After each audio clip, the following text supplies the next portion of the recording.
there's this standard called human in the loop, right? For really critical decisions, even if you are using AI to help identify threats and all the rest of it, no, there has to be a human being who does a reality check, right? Because is that really an enemy asset or is that a deep fake, right? We've got to keep remembering that the one that should be making the moral decisions ultimately is the human being. We're the moral agents. The machine is not. What interests me about the philosophy of mind is that when you examine the nature of consciousness and the nature of our thoughts, they have properties that nothing physical has. So if you think about anything physical, like this table, you can break it up into pieces. It's a collection of parts. You can keep doing that. But when you look at consciousness, so right now, people are conscious of the colors and lights. They're conscious of some sounds. They may be feeling something. But all of that is unified in just one consciousness. You can have many experiences, but there is one subject that has them all. So our conscious life isn't made up of separable parts, things that you can take apart.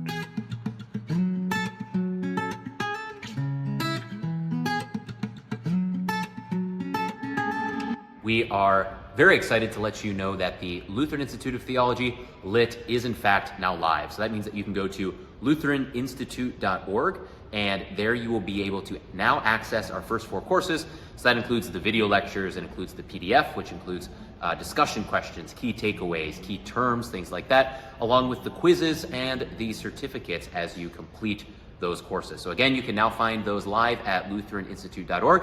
We thank you for your prayers and support throughout this process, and we hope you enjoy. Cheers. Okay, we're good to go. So yes, welcome back to On the Line, and we are here today with Dr. Angus Menuge. You've been here for 34 years at Concordia, Wisconsin.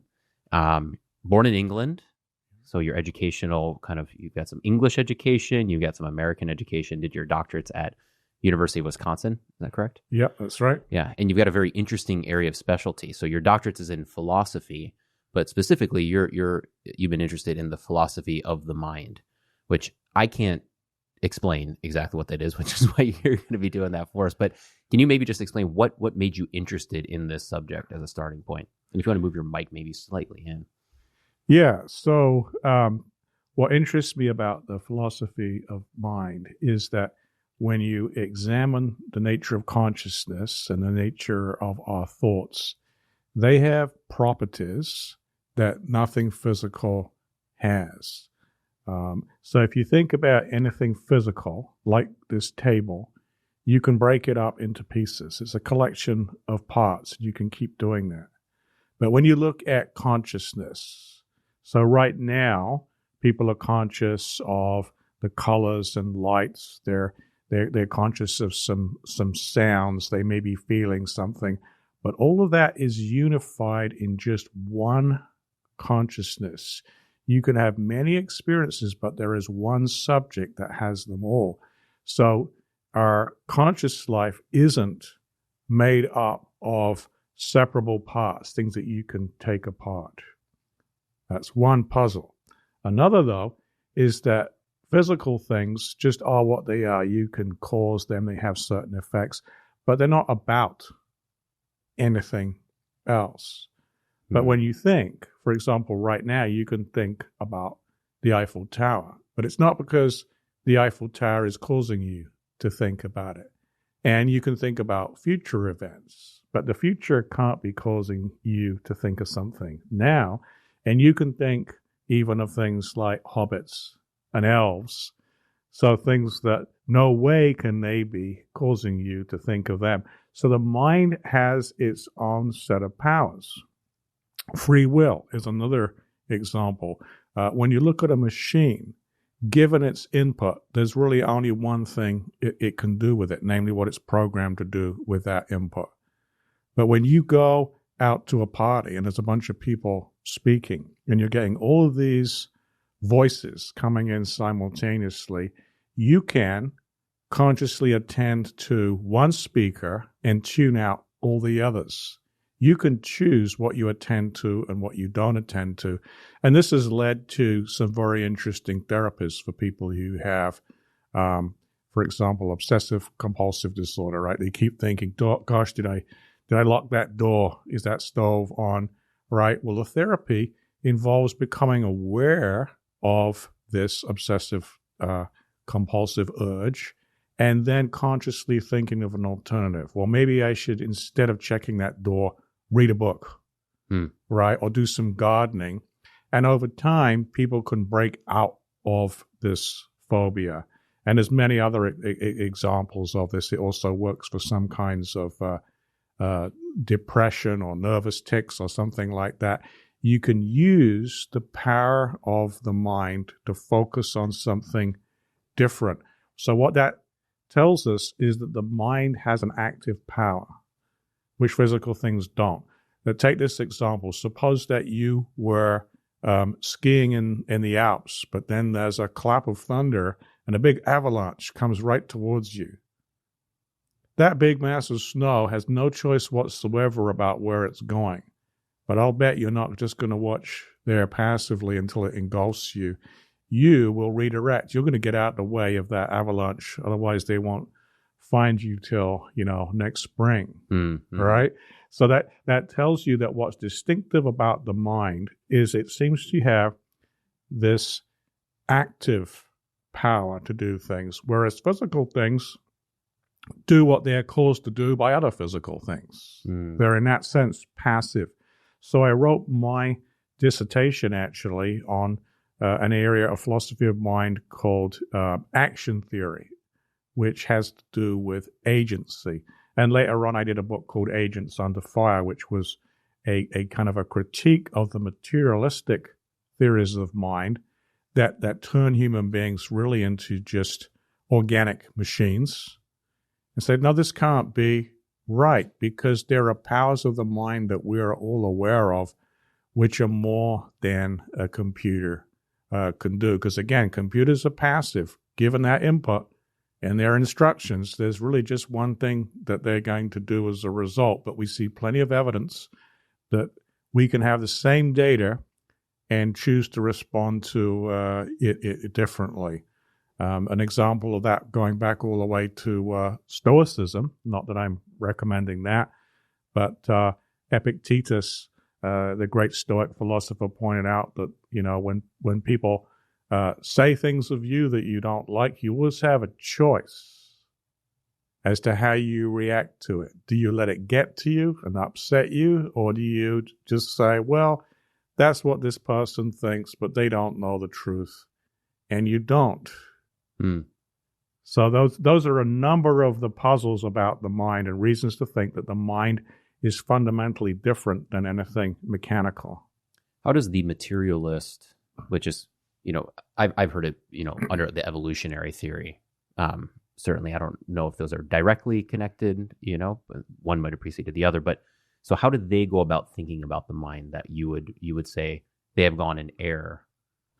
Yeah, so the materialist takes the view that everything about the world ultimately is physical, or at least dependent on the physical. So at the bottom, you've got the elementary particles, and other things are built out of those, and certain powers might emerge if you have a complex enough system. So they'll say that, well, perhaps it's just because the human brain is so complex with all of its neurons and synapses that when you have enough complexity, you will get certain new and interesting features to emerge, but they're all wholly explained by the physical. And if they're following an evolutionary narrative, then they'll say, well, the powers of the mind you have, even reasoning, it's not there because it's oriented toward truth.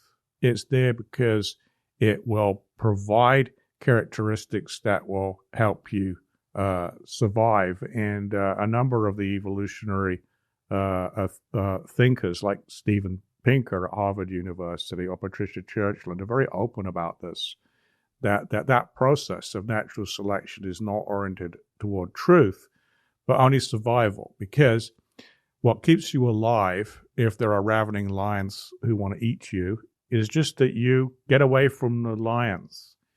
You might believe that the lions just want to play hide and seek. It doesn't matter what you believe as long as you don't get eaten by them. And so the process is completely unconcerned about whether your beliefs are true or not.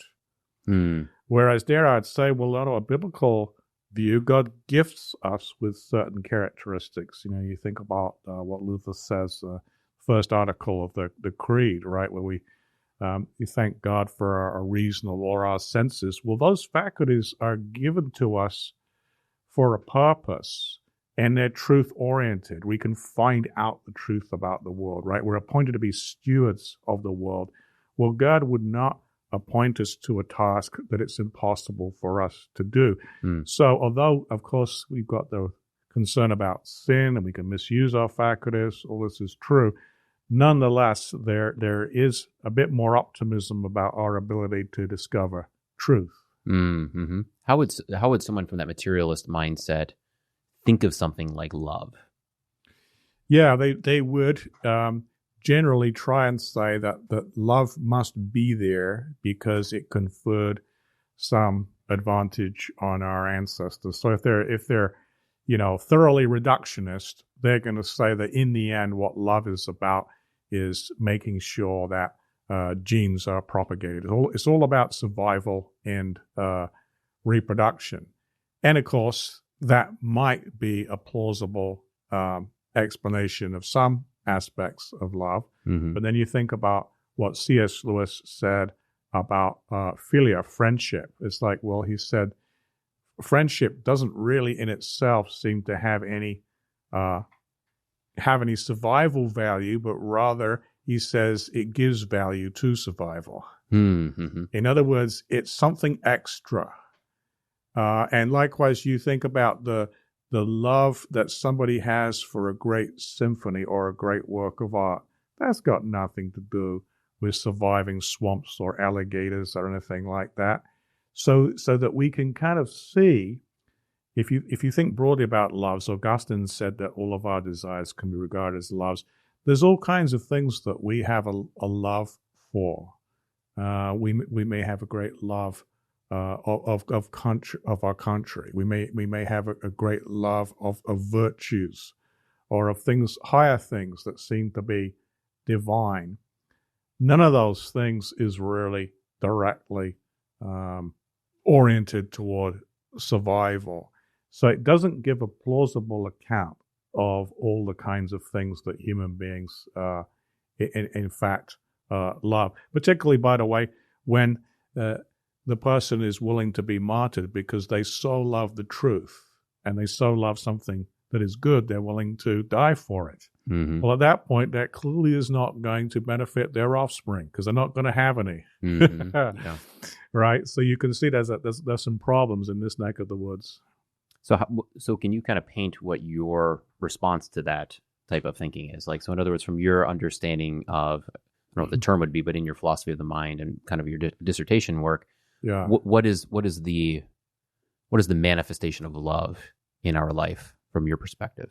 Well, one thing to note that really divides materialists and non-materialists is, what is your beginning point when you are looking at any phenomenon? Do you start with a scientific paradigm and you look at something from the outside? C.S. Lewis, in his great essay, Meditation in the Toolshed, talks about this. You can look at a phenomenon from the outside. So here, it would be the kind of person who says, oh gosh, to understand love, what you need is a brain scan of somebody who is in love. You're looking at love from the outside. But hold on. You could be a scientist looking at people's brains all of your life and never know what it means to be in love.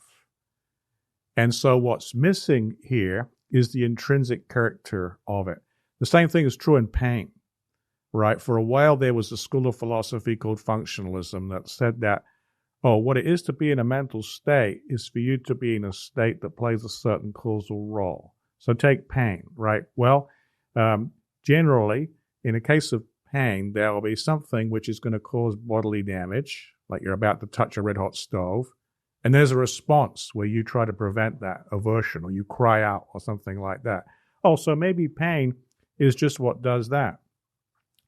That's looking at pain from the outside. And the problem is that we could very easily design and program a robot that would do all those things. It would have heat sensors, and then when it touches the red hot stove, it's programmed to move its robot arm out of the way.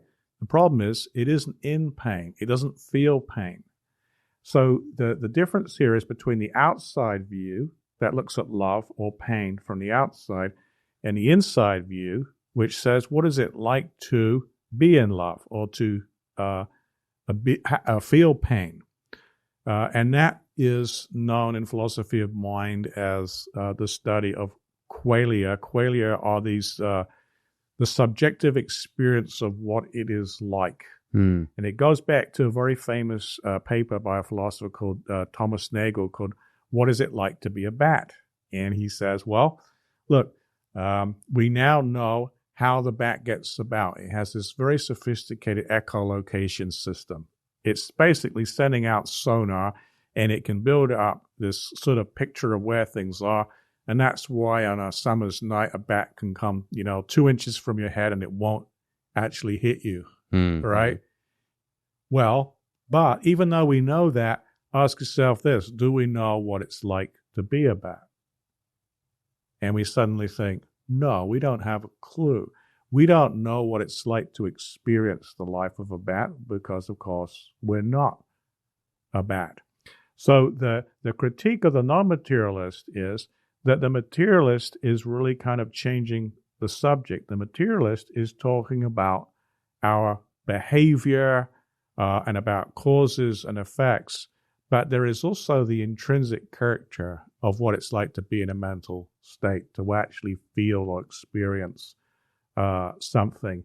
And they're not touching that at all. Mm-hmm. And once you realize that, you realize that it seems as if there are many facts which are not physical facts. There's another, Frank Jenkins has this other famous story about a lady called Mary that illustrates this. Mary is this brilliant scientist who studied every book ever written on the visual cortex and the eye and everything that's going on when you see color. She knows everything that can be known scientifically about color vision. However, Mary has spent her whole life in a room where everything is painted black and white, including herself. And so she has never experienced any other color. So the question is, well, if Mary was set free from that room and saw for the first time a red rose, would she learn something new? And although some philosophers try to get out of this, just about every ordinary person you ever ask this question says, yeah, of course she learned something new. Because even though she knew everything about what it was like for your brain to be in that state, what she didn't know is what it is like to actually see red. Mm-hmm. Okay, so that's where you see this gap opening up, and it's the reason why there are more and more people who are critical of materialism. It seems not to really capture the inner life of the mind. So are you familiar with the Pilgrim's Regress? Yes, I am. In Okay. fact, I'm glad you asked me that, because I just was asked to write a chapter on the Pilgrim's Regress for the Routledge companion to C.S. Lewis. Oh, that'd be cool.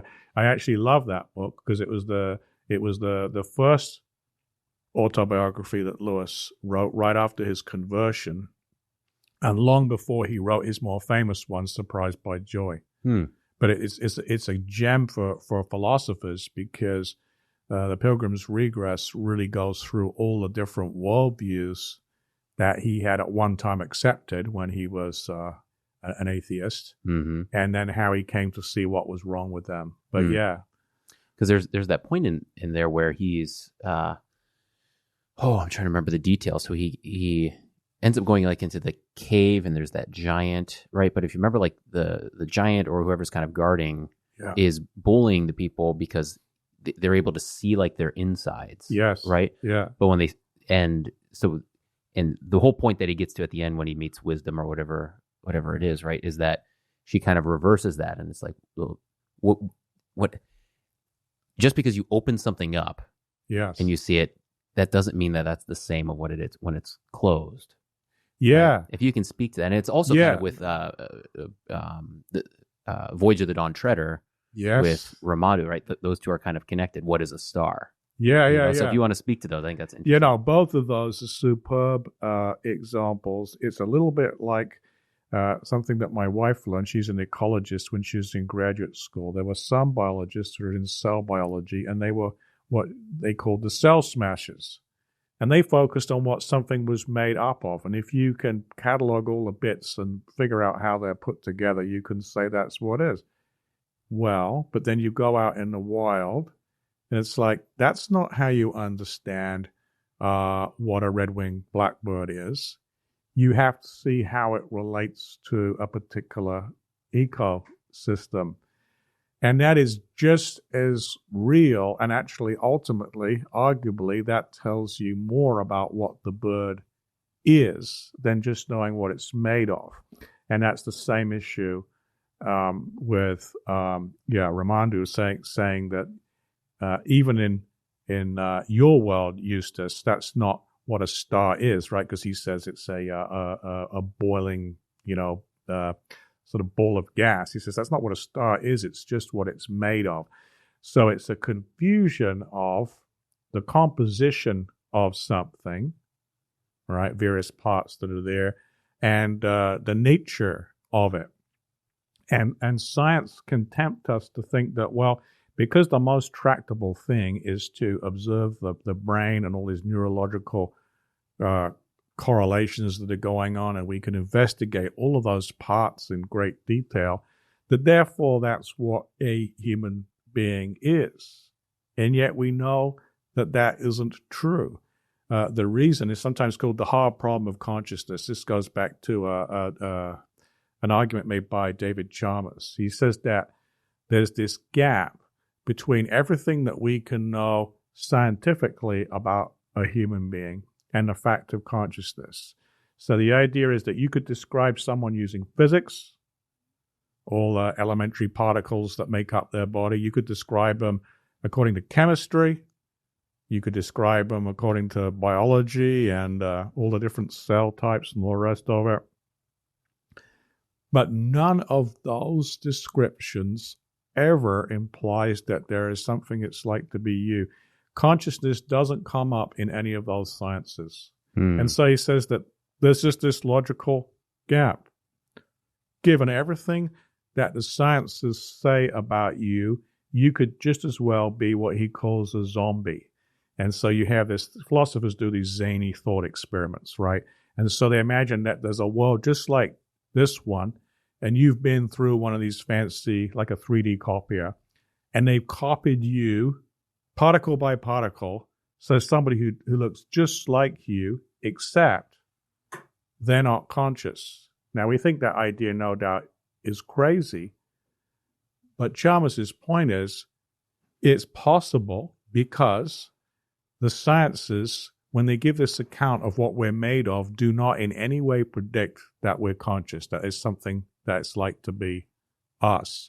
So it seems to be this stubborn, further fact about us, something which is immaterial or transcends anything that can be known in a kind of impersonal way. You know it from the inside because it's intrinsically subjective. And you say, oh, and that might be why, even though I can know lots of facts about you, I can't really know what it's like to be you, right? You notice that even if two people drop a hammer on their foot, they're both in pain, and they might empathize with each other's pain, but they can't literally share their pain. Each of them just has their own pain. Whereas if it's something physical, well, people do this all the time. You have organ donation, right? It is possible for something physical to be transferred from one body to another. Mm-hmm. But there's no way to do that with a thought because by its nature, it's tied to a particular thinker. And so that, again, says there's something very special about the mind. So how does this type of thinking then change the way we kind of operate as a society, right? So we've kind of adopted materialism, right, as kind of, and been hyper-reliant on the scientific method, which is played into that. So how has that affected the way that we operate as a society, or the way that we think about the person, which is kind of going to be one of our kind of main focuses too as we continue on?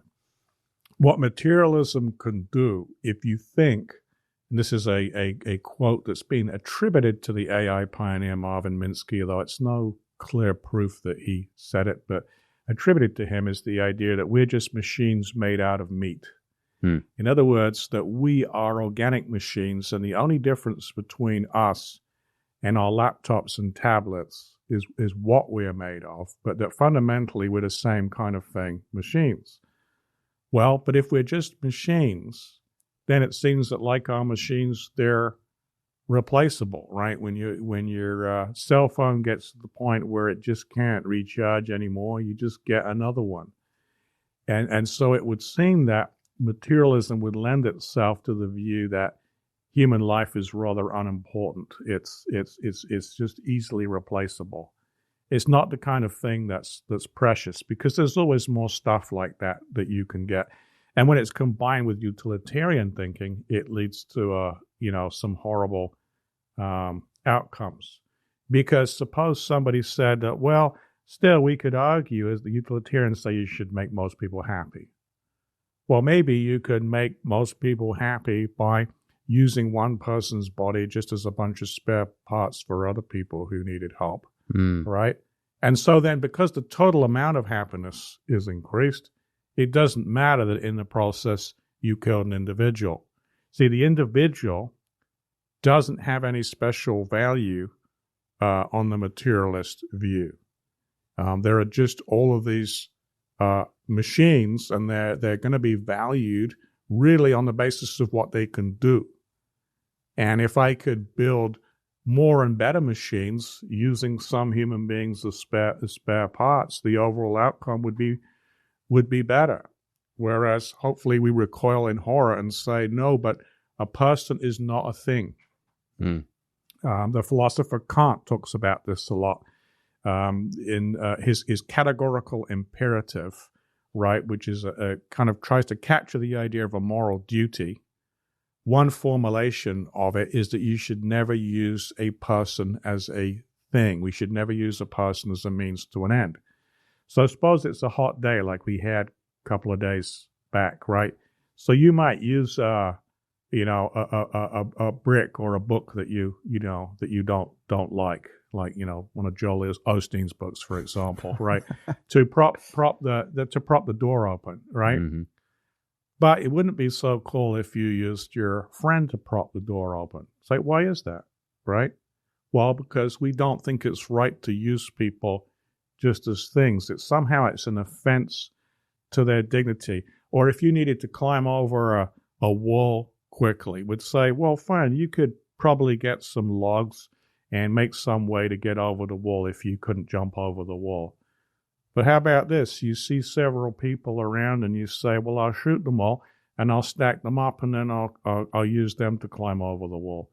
Instantly, we're horrified because we think that there is this special value for each individual, and we're not just sort of disposable assets of all the same kind, the same way we treat old furniture or other things, right? So you can leave your old sofa on the curb, but hopefully you don't leave your spouse on the curb, right? We'd be outraged at that. Now, why is that? Because fighting against the materialist intuition is the idea, no, there is something of special value in each individual. So does this type of thinking, which is like philosophical in nature, right? But this does then affect does this affect the world events that we saw in the 20th century, for instance, which with the most kind of wars, the way the communists operated in Russia and in China and all over the place, right? So these things are connected, yes? Yeah, they're hugely connected because in many of the sort of totalitarian systems, the Marxist system or fascist ideology, the collective is more important than the individual. So if you think, for example, about the Nazi ideas that were used in the Action T4 program in the 30s in Germany, they used a metaphor that compared the health of an individual body, where you don't want, for example, cancer cells, to the health of a nation. And that led them to believe that the right thing to do to purify the nation was to eliminate children with mental and physical handicaps. So their individual value and dignity didn't matter. What mattered was just the overall health of the whole. And communism in practice seems to have that same characteristics, because they want to have this unified state that is dedicated toward the party's idea of progress. Well, there are always people who obstruct that, the dissidents. They don't agree with it. And so what happens to them? They get sent off to gulags, or they get killed, right? Because they obstruct this collective goal. So against that, in the liberal tradition, notice it's all about freedom. Well, where does freedom happen? Freedom resides in individuals. States aren't free because they're not actually persons. They're not actually agents. Individuals are free. So when people hold up the idea of liberty and freedom of conscience, they are actually appealing to the value of each person. There's something that we think that's terribly wrong in making somebody say something or act against their own conscience, right? And hence kind of the horror of 1984, where Winston Smith is asked to say that O'Brien is holding up 5 fingers when he can see full well that there's 4 fingers, right? That's symbolic of requiring anybody to renounce their deeply held convictions simply because they're offensive to the state. And unfortunately, we see this all over the place, even in Western countries now, where there's a clear diminution of the value of individual choice and the conscience. Yeah, so I'm going to try not to use the word, but the termination of your own child, right? And the reason I'm not using the word, by the way, is because we have noticed that when we talk about that, we get less views on YouTube. Podcast change, but YouTube reads those transcripts and they don't like that. But so we had John D. Davidson on, who wrote Pagan America, which was a very interesting book. But towards the end, he starts to deal with a lot of modern situations, and he's trying to show that some of these pagan ideals have come back under I don't want to say under the guise, but kind of in connection with the philosophical constructs that you're talking about here. And he goes through a lot of different cases, and so he talks about the rise of the termination of your own children, right? Where it's like, once again, that's an object that could harm you hypothetically, right? At least in the person that advocates for it. So therefore, it's okay to remove that. He also talks about the what's the program in Canada of ending your life? Yeah. That is the medical aid in dying, MAID. Yeah. Yes.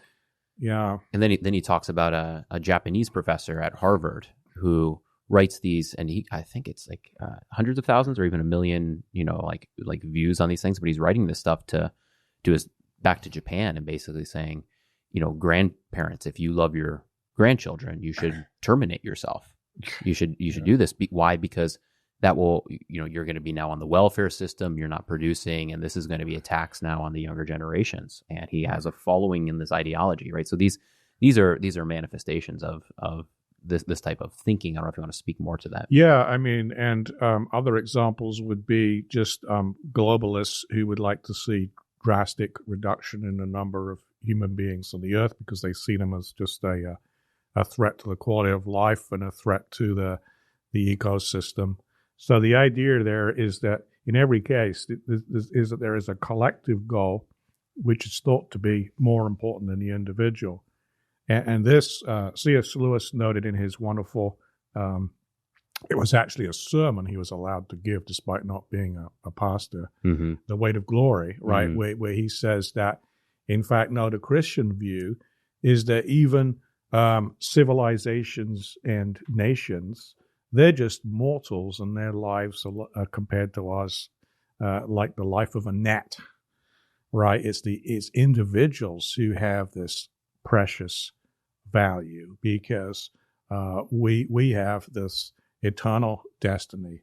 And so what's being lost here is any sense that individuals have any special dignity, but also that we have this enduring significance. Instead, we're just being regarded as, Legos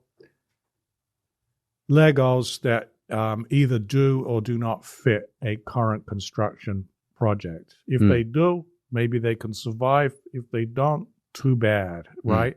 That's what's going on in all of these kinds of discussions. And it really does denigrate the tremendous value of each individual. Each individual is made in the image of God. And we should say that no one is worthless for whom Christ died. Jesus says very clearly, for the least of these, we should be concerned.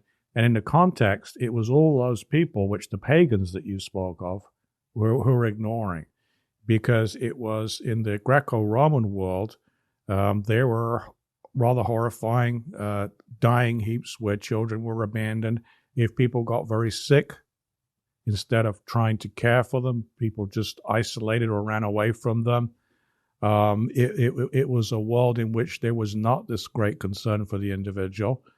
But as, in Alvin Schmidt and others showed, in his book, How Christianity Changed the World, it was Christians who recognized that God cares about each and every individual. Jesus was always concerned for every specific individual he talked to, even those the poor, the outcasts, the tax collectors, the sinners, the prostitutes, people who he could easily have dismissed, like the woman at the well in John 4. Mm-hmm. He was concerned for each one of those individuals and their eternal destiny. So how does this then manifest in? I'll give you kind of a list, and we can jump into any of these, right? But into technology, into science, into AI, into transhumanism, right? So how does this kind of materialistic type philosophy of treating the human as an object rather as something that has kind of transcendental value, how does it manifest in these different ways? How do we see this? Yeah, so first of all, the materialist already thinks that the human being is essentially a machine, an organic machine. So AI is, of course, going to be extremely plausible. And if we only have enough computing power, the likes of Ray Kurzweil will push artificial general intelligence where there's no reason why our machines shouldn't have the same or even, he thinks, greater intelligence than human beings. And if you view humans just as machines, then, well, what's a machine? How do you estimate its value? You estimate it in terms of what it can do. This quickly leads to the idea that enhanced humans would be more valuable than those who are not enhanced. You get a kind of a caste system. And as C.S. Lewis already saw this in That Hideous Strength, it also leads to the idea that total cyborgs are machines that have no human characteristics whatsoever. They could be more valuable than human beings.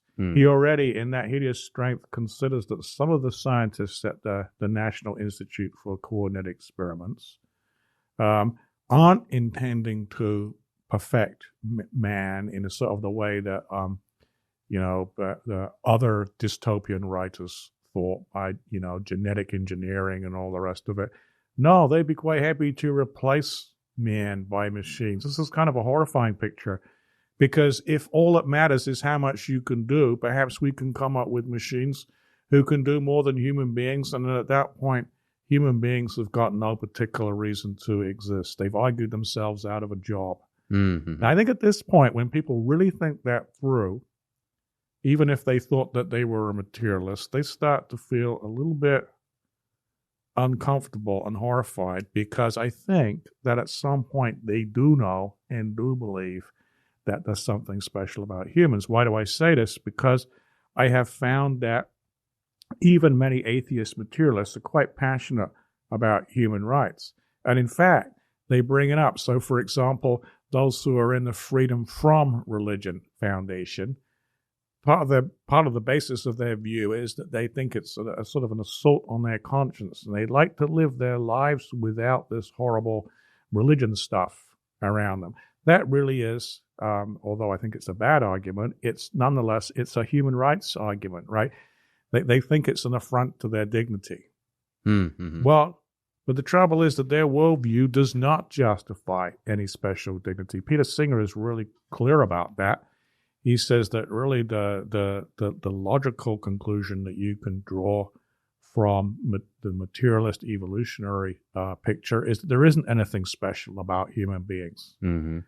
If we base it on being how well adapted you are, well, the fact is that there are some insects that would probably survive a nuclear winter and we wouldn't. So you're going to conclude that they're more valuable. And the other question in the background is, if you think of the world the way the materialist does, it's kind of like getting this vast collection of bits from IKEA, but without the instruction manual. Because without God, nothing tells you which of those bits are more valuable than other bits. Right? Nothing says that there's anything special about humans at all. So there's a kind of a paradox here. Atheists frequently will talk about their autonomy and their desire to be free thinkers.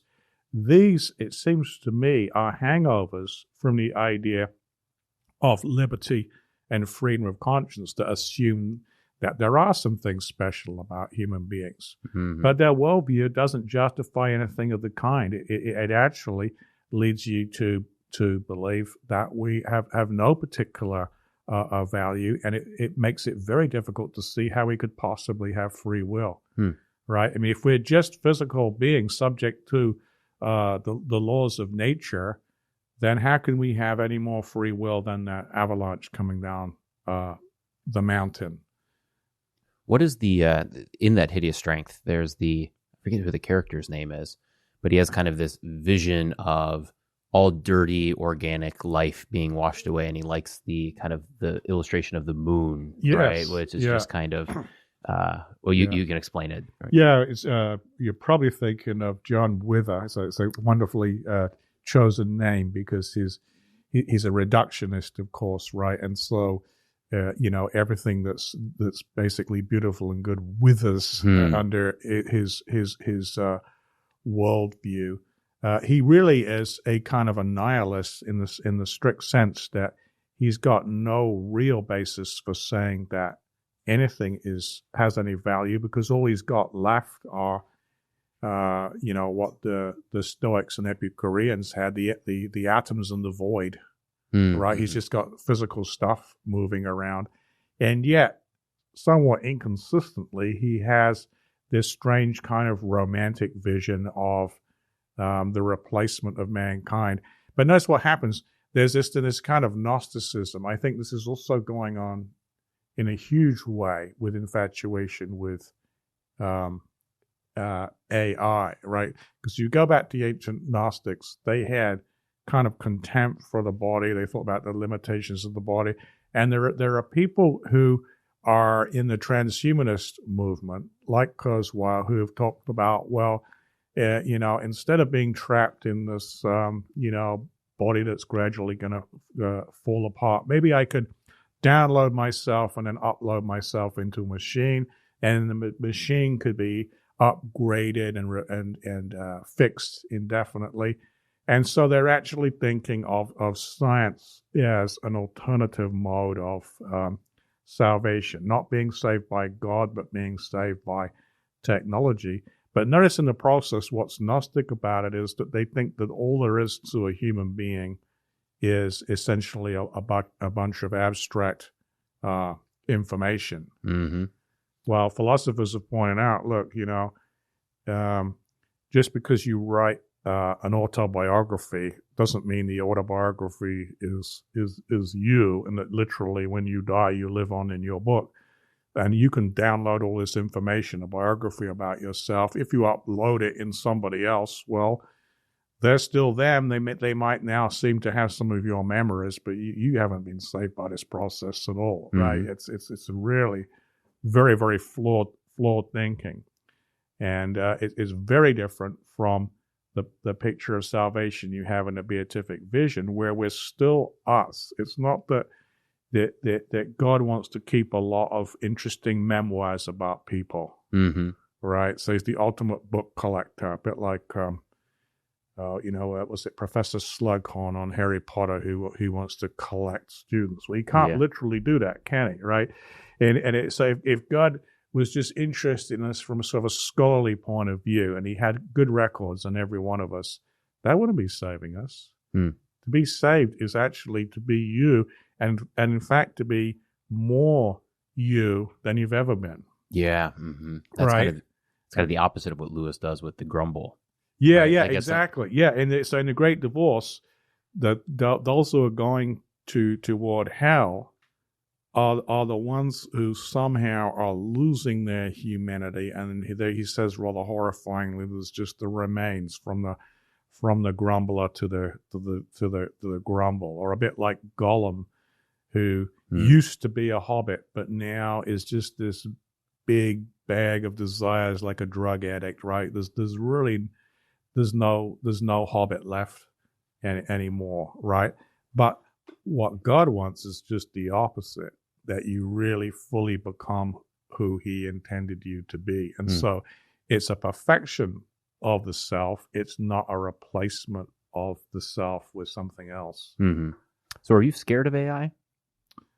Or does AI scare you is probably a better way to put it. Does AI scare me? Yes and no.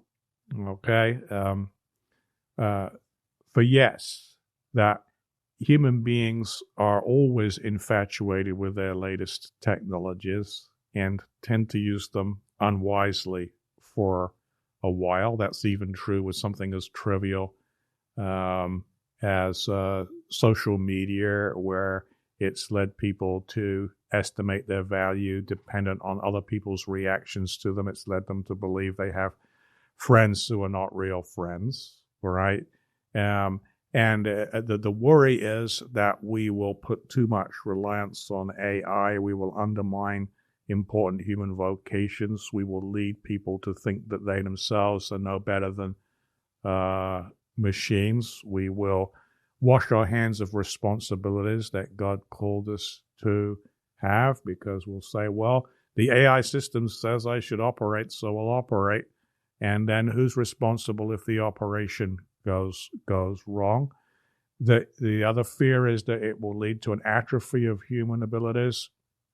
Why really think hard or be creative if I can have ChatGPT or some other platform cook something up so very quickly for me, right? So that's the side of me that's afraid, and there are even more calamitous issues that arise from the problem of transparency. And the problem here is that the gold standard in AI is that the system ought to be transparent in the sense that you can recover the reason why it came to the decision that it did. But if you read some of the leading thinkers, they'll say that some of the new large language models are so complicated because they have so many layers of these artificial neurons, and they work with such complex data, billions and billions of pages of data, and their operations are so fast that we often can't recover why they made a decision that they did. Well, suppose now you have a system like that is used for defense. And of course, you may say we have got no choice because the other side may be using AI against us, right? Well, then we could make some catastrophically bad decision because it turns out that the AI system has learned a fundamentally non-human value, that it decides the best way to solve a problem is actually to, exterminate millions of people or something like that. So I think there are very real reasons to be concerned about how AI could be abused. But on the other hand, no, in the sense that we've always raised problems about every technology that we have had, and eventually we have come to some kind of reasonable way of controlling them. When Stephenson's rocket was first developed, the first steam engine, people were worried that if anybody traveled that fast, it would kill them, and it turned out that those fears are unfounded, right? Mm-hmm. And it's very likely that we will start to develop standards and laws for the proper use of AI, and also that we will be able to use AI itself to combat some of the abuses of AI. So in the long run, and under God's providence, I see no special reason to be afraid, provided though that we realize it's up to us. It's ultimately our stewardship obligation to figure out the difference between the right and wrong use of AI, just like with every other technology. Have you come across or followed like the AI hallucinations? Yeah. There's some fascinating. I'll throw a couple. You could share some too, because I think they're interesting. And a couple of these we've talked about before, probably about a year and a half ago or so. But so when we had John D. Davidson on, he outlined some of these in his book. And so the one he shares, well, there's a couple he shares. So one, I think it was a New York Times guy or whatever, and he's working with it and kind of exploring it, and all of a sudden it starts to take on a completely different personality and starts to try to convince him that he is in love with the AI. Yeah. So he's not interested in this, so he's just like asking simple questions, but the AI keeps returning back to this and like keeps trying to convince him that he needs to leave his wife and that this AI is the only meaningful thing in his life, and he should abandon his kids and stuff. And this is not following his prompting, because he saves the screenshots of all of this, and then I think he published it. So that was one where it took on this weird personality. The one we've talked about before that I think is the most fascinating. Have you heard about the one of Loab? I don't recall that. This is one. Bennett's favorite thing on the line. So okay. So this one's fascinating. So it was I think a Swedish artist that was working with it. And do you remember? It was remember who the guy is that he searches for? Marlon Brando. Okay. Yeah, so he asked for something about Marlon Brando. So he kind of gets a picture and he says, well, what's the opposite of Marlon Brando? And something like that. And it pulls up like this hyper demonic picture. Yeah. And with kind of children type tragedies going on. So absolutely horrific, right? The kind of thing you don't want to look up. And he keeps trying, so he's really kind of startled by this. So he's continuing on, and he's trying to work completely unrelated things, right? So he's moving the conversation, and it keeps bringing back this Loab character. And Loab, it's because there's this language that keeps being presented on these pictures that looks something like Loab. And I can't remember if it actually even starts to identify Loab and talk about Loab. But it was very horrific, right? And so anyway, these kind of things are interesting in a very kind of dark way. But do you think that this can be a vehicle for any kind of demonic influence? What's your thoughts there?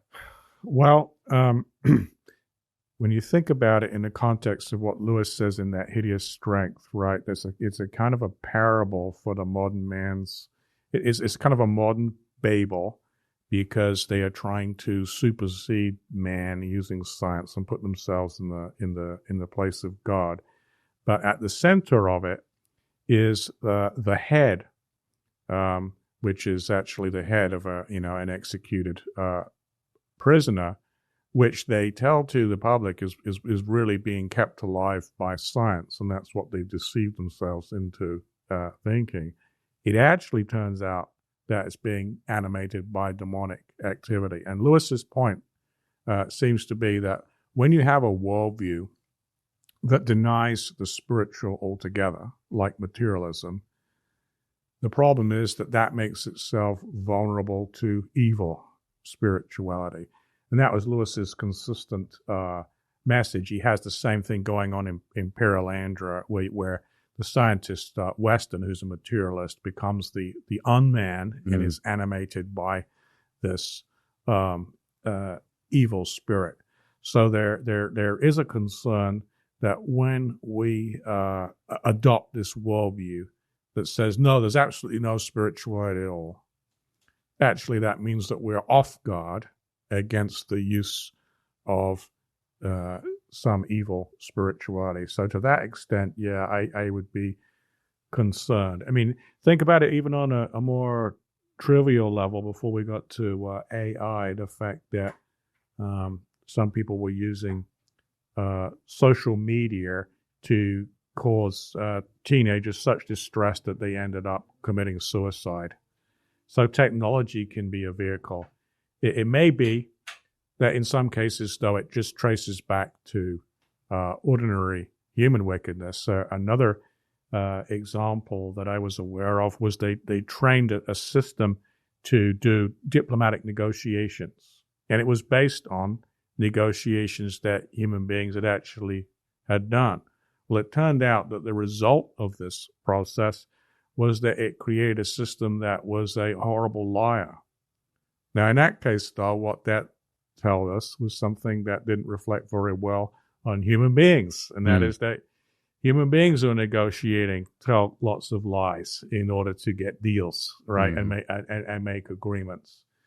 So while I would say that, yeah, there is that, certainly there's that possibility of it being pervaded by a demonic, there's also just the fact of ordinary human wickedness. And you see the same dilemma now that we are dealing with the moral training of machines. So if you have an autonomous vehicle, it's got to be trained on all these so-called trolley scenarios, right? This goes back to a classic case in ethics. You're on the trolley, it's out of control, but you can't stop it, but you can decide which track it goes down, right? And is it the track with one worker or three workers, right? And you're forced to make this horrible choice. Well, but with autonomous vehicles, they go through all these scenarios. You're driving alone, and as a matter of whether you hit a pedestrian or not, you're driving with your whole family, right? Mm-hmm. Yeah, or there are multiple pedestrians. There are dozens of these scenarios.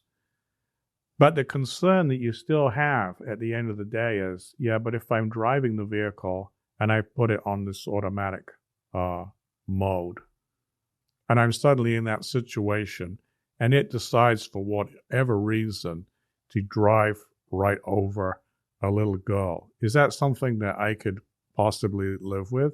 And is it something that I could possibly claim I don't have responsibility for just because the machine did it? Say, wait a minute. In deferring responsibility to technology, in fact, we did make a choice. And there's a serious danger here that we end up magnifying and permitting evils because you say, well, like Pontius Pilate, right, washing his hands, we just say, well, sorry, this is what the crowd want. This is what the machine says. So I have this worry there of deferred responsibility, and then some really evil things can be done, and with no real accountability because we don't know how to locate responsibility. Do we blame the doctor for using the technology? Do we blame the programmers of the technology? Right? Mm-hmm. And it's not clear who's on the hook if this decision turns out to be a bad one. Mm-hmm. Well, didn't God call us to be stewards? Didn't therefore God call us to take more responsibility? Right? And you think about King Lear, what's the whole play about? Well, it's wrong for a king and a father to walk away from being a king and a father. Those were his given vocations. And if we're called to love our neighbor, well, our technology was not. Now, our technology obviously can be used to love our neighbor. We do it all the time, right? Even without AI, we're doing all kinds of fancy surgeries that use technology. But the responsibility is still supposed to reside in human beings and not be sort of deferred off to technology. One more question on AI, and then I want to ask you about transhumanism. But have you seen some of these kind of recent experiments they've been doing where they've been having like two AI bots communicating with each other? I have not. Oh, okay. Well, I won't push that one then. But so the interesting thing, I don't know all the details, but they very quickly move to philosophy. Yeah. Yeah. And they'll move to the questions of existence. And that is one of the first things that they go to, or the philosophy of the mind, actually, as I'm thinking about it. So those are, and they get really deep with it, and they'll do that within like 20 minutes, right? Where they'll so for those that don't know exactly what I'm talking about, it's like the one AI, says hello or something, and then the other one responds to that input, and then so they're just responding to their other inputs. There's no human that's dictating or directing where this goes. You're just watching kind of this organic, if you want to call it that, expression. But they almost always move to deep philosophical questions around the mind and around existence. I don't know if you have any thoughts on just that notion. Well, that's interesting. I need to know what it is in the patterns of data and their programming that's leading to that. But the sort of in the background, the bigger question is whether we've got any reason to think that these systems actually know what they're talking about. All right, and that's because if they don't have intentionality, then they don't actually know what the words mean. The words mean something to us. So you can, to take the real simple example, right, you give it the cat set on there, and it will find that, oh, Matt, that's the most probable completion. All right, so it can do that, but that's based on the frequency of what are called tokens, right, these little bits of language that it has mined from, looking at billions of cases. That isn't actually a reason to think it knows what a cat is or a mat is, right? Because that power of the mind is requires you to have a concept, to think about something else. And so even though it may be able to come up with some things that look interesting to say, and if we said them, we would take to indicate some really great thought. Unless you've got reason to suppose that it has intentionality, we can't really attribute those as thoughts of these systems. That's interesting. And that goes back to a very famous thought experiment by John Searle, right, where he says that basically what computers are doing is pattern matching, and you can kind of see it by analogy. If I don't know any Chinese, you put me in a room, and the questions come in Chinese, but you give me a book that maps the questions to answers, I can give the right answer, but just by looking at the shape of the questions and the answers. I don't actually have to know what any of the Chinese symbols mean. So if we look at the algorithm, and what it's really based on is the frequency of tokens. That's to say, just based on how that data is stored.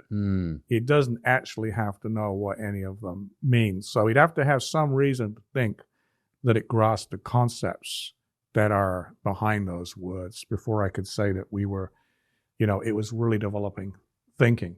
So it'd be something like if I were in a room and, to start super simple, obviously these get hyper complex, right, with when we're dealing with AI, but it's like there's 10 different buttons correlated with 10 different colors. And the yellow light goes on, and I've been instructed, and I know that when the yellow light goes on, I push that button, right?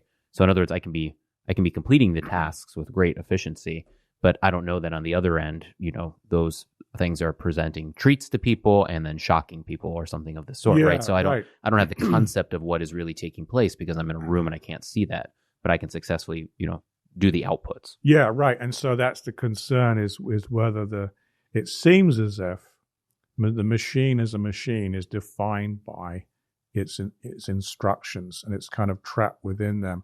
And then there was a philosopher, John Lucas, who wrote an interesting paper dealing with Gödel's theorems and machines, and he said, well, one evident difference between a machine and a mind is that a machine is always defined by its particular set of instructions. So if you try to come up with a machine that will tell whether it's in an infinite loop or not, all right, and ultimately you can't do this. There's a thing called the halting problem, but you can always fix it in a particular case, but only by adding some code that checks to see, is this system in an infinite loop?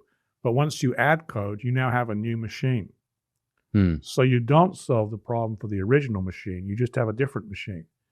What's different about consciousness is that you seem to have an internal power to know when you'd be in an infinite loop.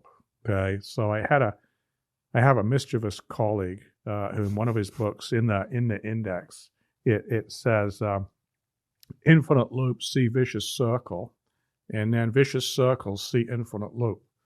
All right. Now, if I were a computer, now I'm trapped in this loop. Other than you unplugging the machine or calling up the task manager and killing the process, I'm going to do this forever.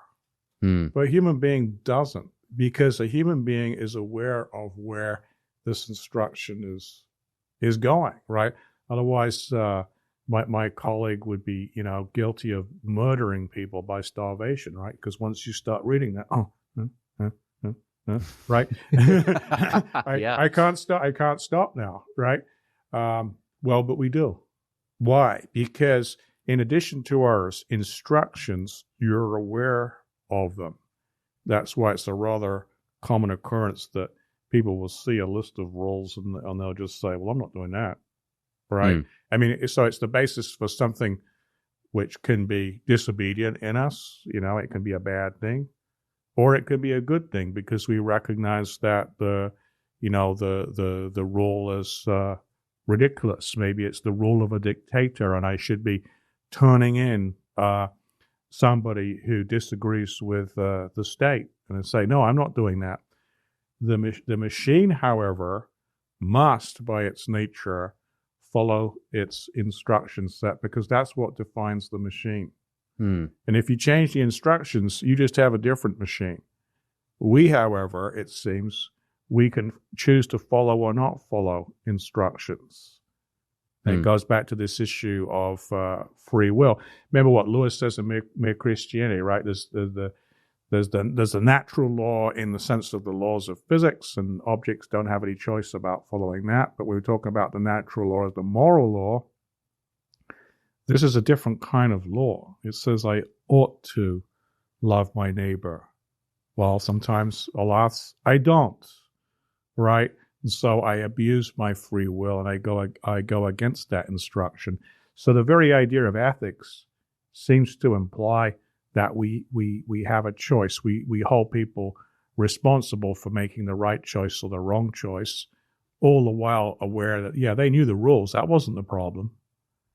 The question was, how did they, exercise their free will, rightly or wrongly? Mm-hmm.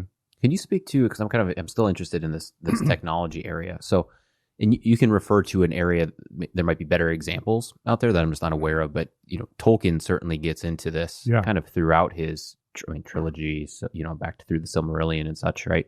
Where he's got a certain kind of sense of technology. He's got a wariness of the Industrial Revolution to some degree. So what is he kind of getting at throughout his narratives? What's kind of his philosophy on this? Tolkien, as I think, next to Heidegger, a philosopher, has really one of the most interesting developed philosophies of technology that are out there.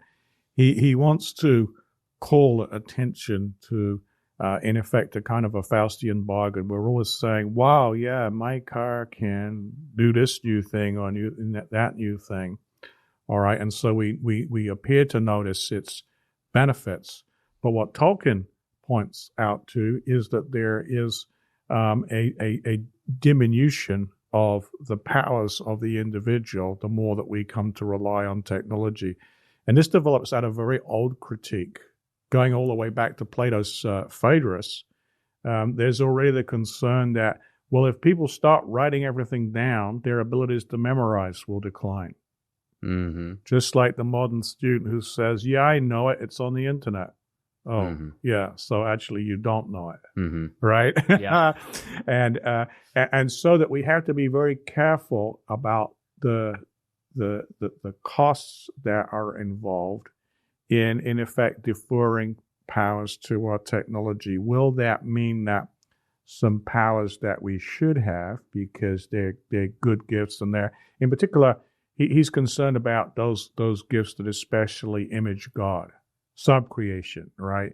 This ability that we have to create Imaginary worlds. I've got a Mhm. colleague in communication who's written whole books about imaginary worlds. So we can't create from nothing like God, but we can, in our imagination, create the world of Middle Earth or Hogwarts or the Star Wars, worlds and things of that kind. Well, notice that now we're at the point where people are tempted to defer even their imagination to machines because, I want a quick website or I want the frame of a computer program, then this large language model can generate one for me as long as I have the right prompt.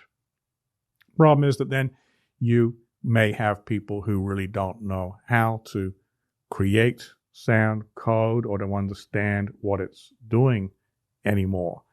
And so we start to lose critical powers, but we also abdicate, it seems, responsibilities that we should have. Mhm. What gives us the right to give up the concern for the defense of our countrymen to a completely automated system? And I know the Army is concerned about this. There's this standard called human in the loop, right? For really critical decisions, even if you are using AI to help identify threats and all the rest of it, no, there has to be a human being who does a reality check, right? Because is that really an enemy asset or is that a deep fake, right? In other words, we've got to keep remembering that the one that should be making the moral decisions ultimately is the human being. We're the moral agents. The machine is not. So I think that's the cause. And notice it shows up in the paradox that Sauron thinks he's made himself more powerful by putting something of himself into the ring. Actually, he's exposed himself to a great vulnerability. If only people can resist the temptation to use the ring and destroy the ring, then he himself is rendered powerless. So let's go to transhumanism.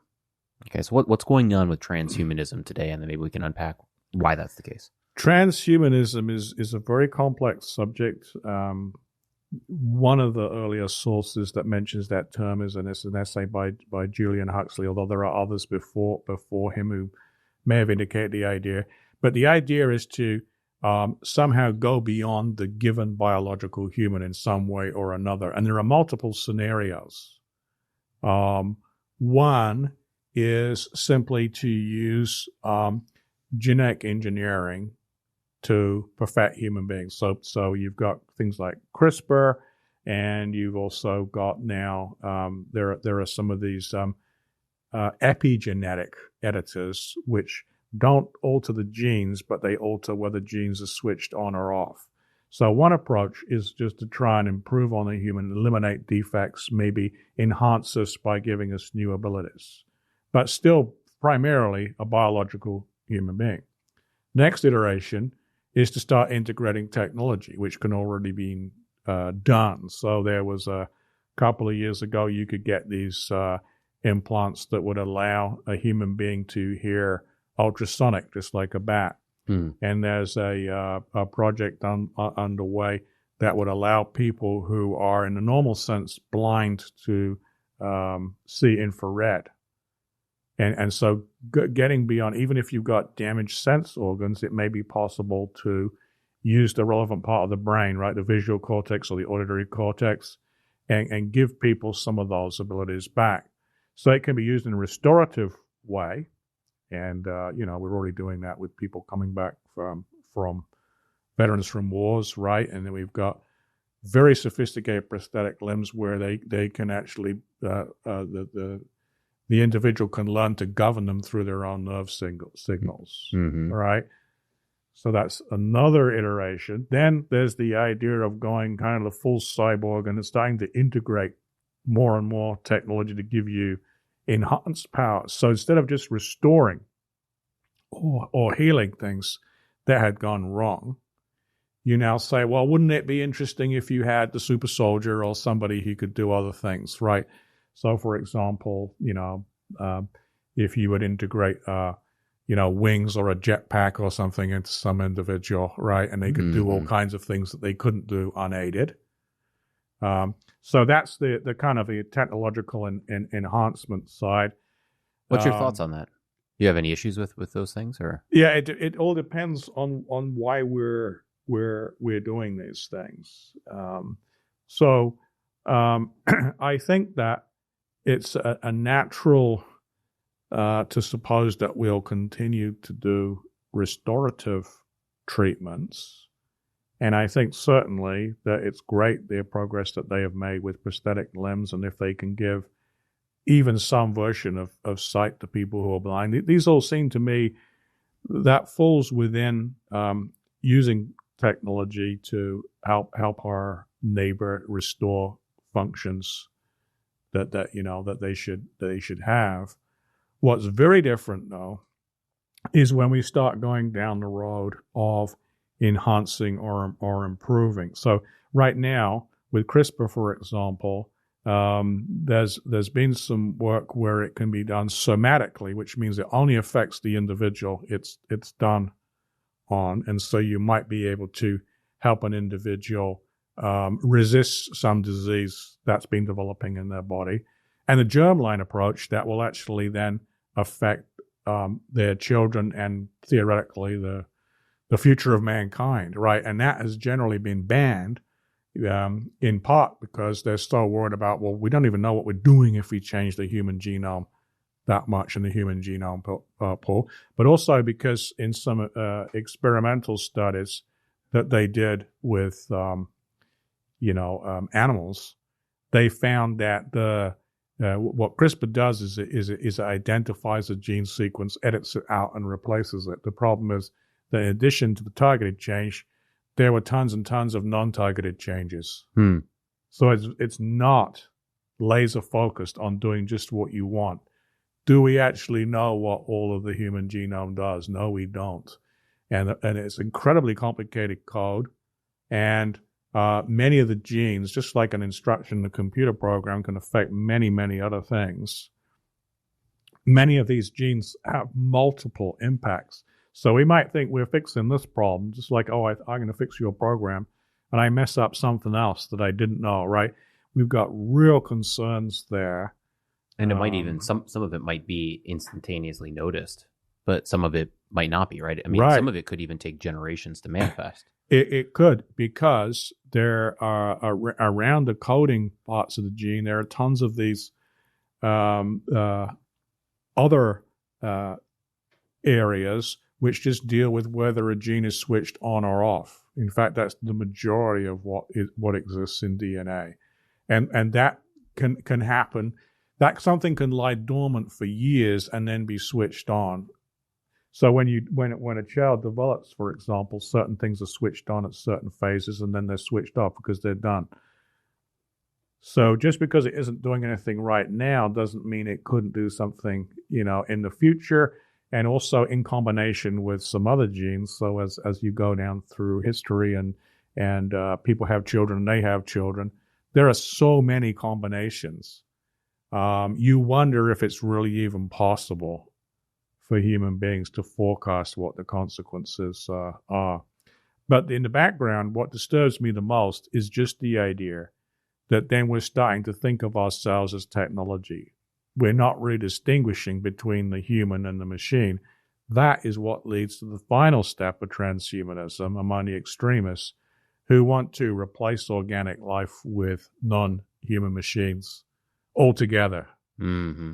And if that isn't something for Christians to be concerned about, I don't know what is, because God became man and he was flesh and blood, and Jesus' human body was an organic body. He did not become a cyborg or a machine or something else, right? He became a living human being with body and soul. And so we've got no reason to think that God has shown the same dignity for any machine. After all, machines are the work of our hands. They're made in the image of man. They're not made in the image of God. And Christ didn't become a machine, and he didn't die for machines. So we've got all kinds of reasons theologically to say, no, this is wrong. This is this is actually great hubris because it's putting ourselves in the place of the creator. We want to create our own successor. And there's a sort of a paradox here. Can water really rise above its own level? Goes back to Aquinas, something cannot precede its own existence. How can what is not create something that is? If we don't have this power or superiority, how can we bring it into existence? So we should conclude it's not possible for us to create a higher level of being than we ourselves are. Just as when God became, God creates man and we are like God, but we're not God, right? We have all kinds of limitations that God doesn't have. Yeah, we have reason, but it's finite and flawed, right? We have all kinds of limitations that God doesn't have. We have some knowledge, but He is omniscient. We have some power, but He is omnipotent. We should assume, therefore, that in the same pattern, what we create has limitations that we don't have. Not that it's our ontological equal, and certainly not that it's our ontological superior. What leads people to that false thought is just this functionalist idea where we evaluate things only in terms of what they can do and not what they are. This is why something maybe unfashionable in the wider culture, metaphysics really matters. Because metaphysics looks at the nature of things. Our culture is just obsessed with features. So our highly technological culture, it's like, well, look, my phone's got, 4 lenses and yours has only got 1. So it's better, right? So everything is just in terms of what it can do. But I say that, for example, an enhanced human being, enhanced by technology or genetic engineering, is no more valuable than an unenhanced human being, because the nature of the beings is the same. In nature, as substances, they're both human beings. One of them happens to be enhanced and the other one doesn't. That, though, only affects their accidental properties, right? It deals with what you can do. So just like a kangaroo that's sent from Australia to a zoo, right, in the U.S., we don't say, oh, gosh, now it's a flying kangaroo. It's a higher kind of kangaroo. No, it's just a kangaroo, right? And it happens to be flying. It's being given this power through technology, but it hasn't become a higher kind of being because it can do something that it couldn't do before. So we're going to have to, I think, enlist metaphysics to deal with these questions. Notice how that's nothing new in a way. Metaphysics is all involved in the creeds, in the Nicene Creed and the Apostles' Creed. You're dealing with clarifications of, well, what does the Trinity mean? The Son being of one substance with the Father, by whom all things were made. So you want to be clear that no, we're not teaching tritheism. We're not teaching that there are three gods. There's one God. And we're not teaching just Arianism, that the Son is somehow just a creation of God, right? So metaphysics was necessary there to exclude heretical views of God. What I would say is that metaphysics is desperately necessary now to exclude heretical views of man. Because if we don't, then the whole Christian account doesn't make sense anymore. God wants all men to be saved and to come to a knowledge of the truth. Not God wants all laptops to be saved and to come to a knowledge of the truth, right? So it matters what kind of being you are. And so one definition of a human being, this goes back to Luther's thinking about it. What's distinctive about a human being is he's the kind of being that can be justified, that can be made right with God. And then all of a sudden you realize what's distinct about other creatures. They may have lots of value in a certain sense. They're instrumental, but they can do things. They may even have some intrinsic value, like the animals, right? Everything God created was good. But they're not capable of being justified, of being made right with God. Why not? Well, one reason is that they are not moral beings that are capable of following the moral law, and in fact have fallen from the moral law, right? But are capable of understanding that they can be saved by grace. So there's all kinds of things tied up with what it means to be human, which can be unpacked and understood in light of the fact that we're the kind of being that can be made right with God. And our technology cannot. Let's pause here for a minute, and then I got a couple of the things that I'd like to explore. All right, and Bennett says that we are back, so we're gonna do this to kind of finish off, because among being a doctor of philosophy of the mind, he also, you have a strong interest in C.S. Lewis and have published on this and such. So a good tie-in we were just talking about would be to talk about some of the themes in The Great Divorce, and the Four Loves may even have some overlap. So maybe if we can kind of tie in what we've been talking about and kind of use this as a great closing illustration. Yeah, so The Great Divorce and the Four Loves, they're all really studies of the human loves and also divine love. In the Four Loves, Lewis distinguishes three natural or human loves: storge, or affection, philia, or he translates that really as friendship, or you might say brotherly love, or eros, and romantic love.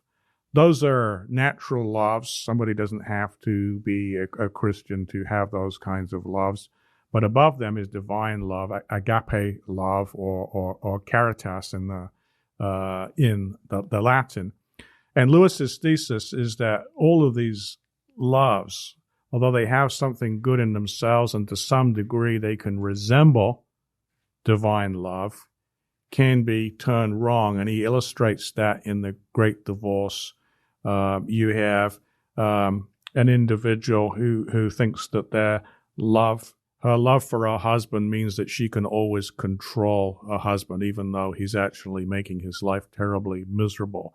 Or a mother who... He becomes the man who only cared about food. Yes, exactly. He's reduced to right, that. Exactly. And, or the mother who so loves his son, he wants to literally keep his son in hell. Or a woman who's so concerned about her appearance that she's still trying to make herself attractive to the solid people who are in heaven, even though she's become this kind of ghastly stain, and is reduced to almost nothing. And so in that, he's really following a couple of thinkers. Augustine, obviously, because of the idea that we should have ordered loves. We should love things or value things in proportion to the value that God placed on them. So there's this natural hierarchy of value: God, angels, human beings, animals, plants, rocks, and so forth. And you can see that commonsensically in the fact that if I threw a rock at the wall, you might be annoyed at my vandalism, but not that bothered. But if I threw a cat at the wall, now you're really rather upset. And if I throw your brother at the wall, now you're really upset, right? Why? Because something changed in the hierarchy of value.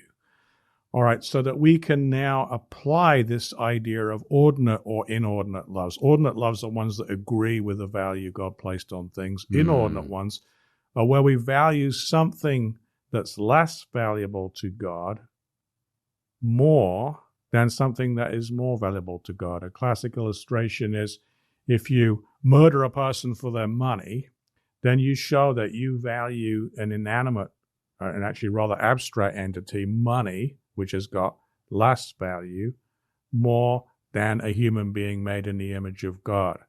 Oh, that has everything to do with AI and transhumanism, because we have disordered loves when we value our own creations, things which are not made in the image of God, things for whom Christ didn't die, more than we value human beings. So when we think so trivially about, oh, well, we can easily make these drastic cuts in the workforce. We can replace people with technology, and we all know it's going to happen for tasks that can be automated. Yeah, well, but what about the value of their vocation? What about the nature of love and relationships? See, because right now we have already AI systems that have so-called emotional intelligence, and so they can pick up even from, analyzing your face, what emotion that they think that you have, and they can perhaps seem to give good counseling advice based on your, what psychological problems or distress that you may feel. Yeah, but there isn't really a relation between persons going on there, right? And Martin Buber talked about these I-thou relations, which are always between persons, one person and another. So it might be that some people, if they don't know it's technology, don't have a problem getting their advice from an AI counselor. But most people, when they realize that it's not a person, feel somehow violated, right? It's like, wait a minute, I just open up my heart to essentially a non-entity who is incapable of caring about me. So what we're going to have to do as we navigate the right and wrong use of technology is ask ourselves, where is it really important for a human being to be there to love and value another? The AI systems will undoubtedly get to the point where they can simulate this love and care. But there's no reason to think that not really being persons, they're not made in God's triune image, that they're really capable of love. See, God in his nature is love, because even before creation, there's loving relations between Father, Son, and Holy Spirit. So when we're creating God's triune image, that means that we're created triune, in a triune image, so that we're created to be loving beings. That's why we can be commanded to love God with all our heart, soul, and mind, and love our neighbor as ourselves. The AI system is not capable of doing either of those things. It's not that kind of relational being. And so the concern that we have is that we are, instead of honoring relationships that should be between, let's say, a human being and a pastor, or a human being and a counselor, we're going to replace them with technology. Well, hang on. Was that piece of technology called to care for this individual neighbor? Was that piece of technology called to, pronounce absolution? See, there's issues tied up with the very idea of vocation. It's human beings who are called to love and serve their neighbor. Technology is not. Doesn't mean technology can't be used, of course, in that task, but that's its proper role, right? It needs to be kept in its place. If it helps me, so I think about, for example, a time when we had several widows living nearby, and I got to the point where I couldn't hand shovel all the snow of a quarter block, because this is a bunch of people all living together. So I got myself 2 snowballs. So technology helped me to serve my neighbor in that case, right? But I didn't do it because I was starting a cult of worshiping snowblowers. I did it because this is the only way that realistically I could make sure that these people who couldn't handle snow removal anymore, could get out of their driveway, right?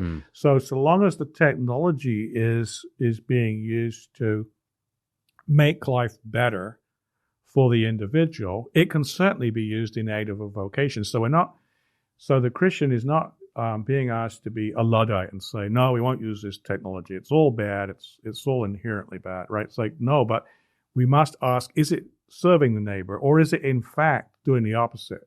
So early on with AI assistance, a lot of people complain, this is just horrible advice and it isn't helping me, all right? And they really wanted that personal connection. So at that point, the technology wasn't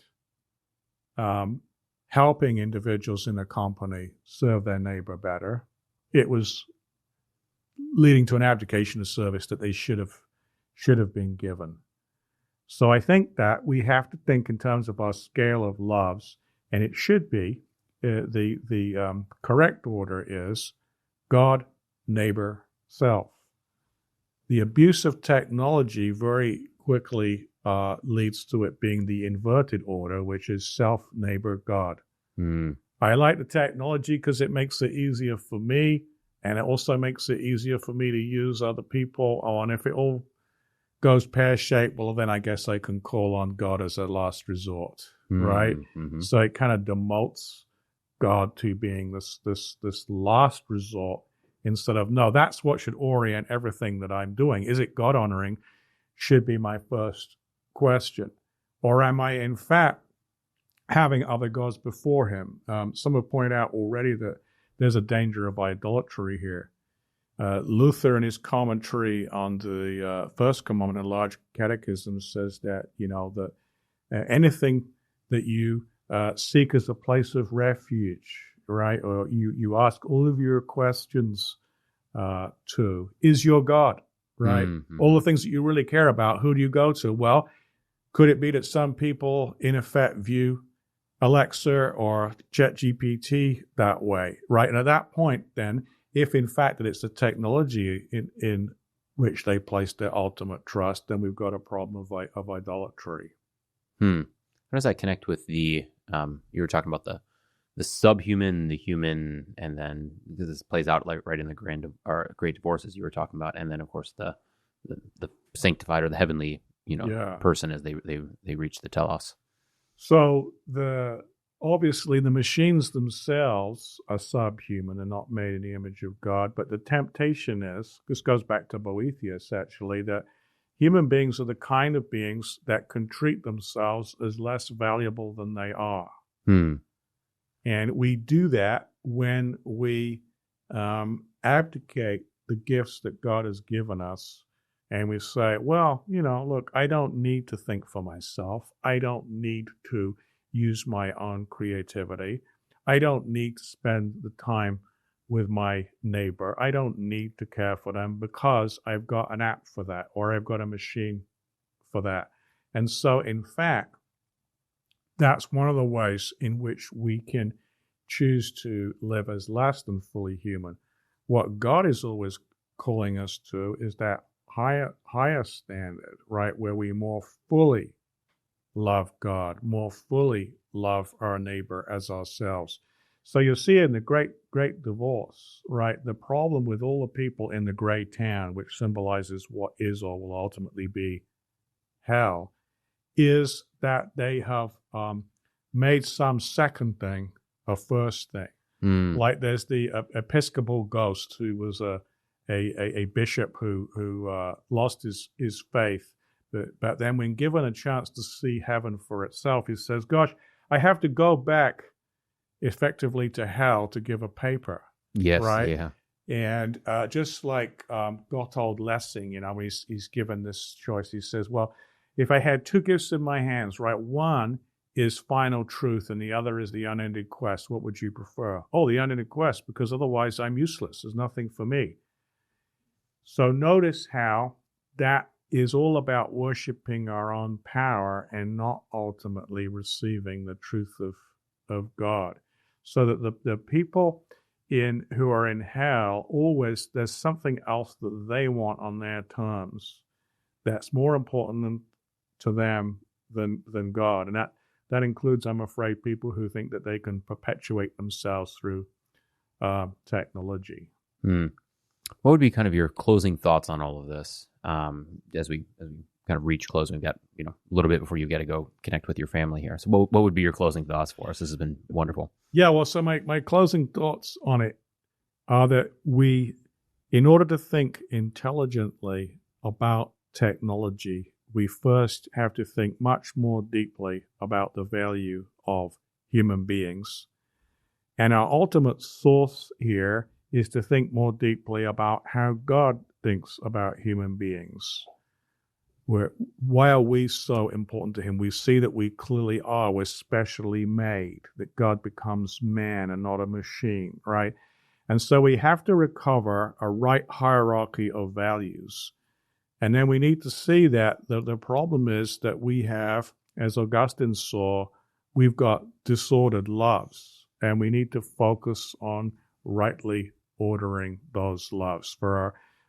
We need to have our loves in the same order as the value that God puts into things. Once we start from that framework, we can gain a clear picture of the right versus wrong use of technology. Because if our human neighbor is of more value to God than any technology is, we are forbidden from ever exalting that technology above our neighbor. Rather, we must seek to use that technology in ways that honor God and love our neighbor. So I think that we can take some very classic Christian doctrines, like ones that Jean Edward Veith has brought to our attention for the last couple of decades, the idea of vocation.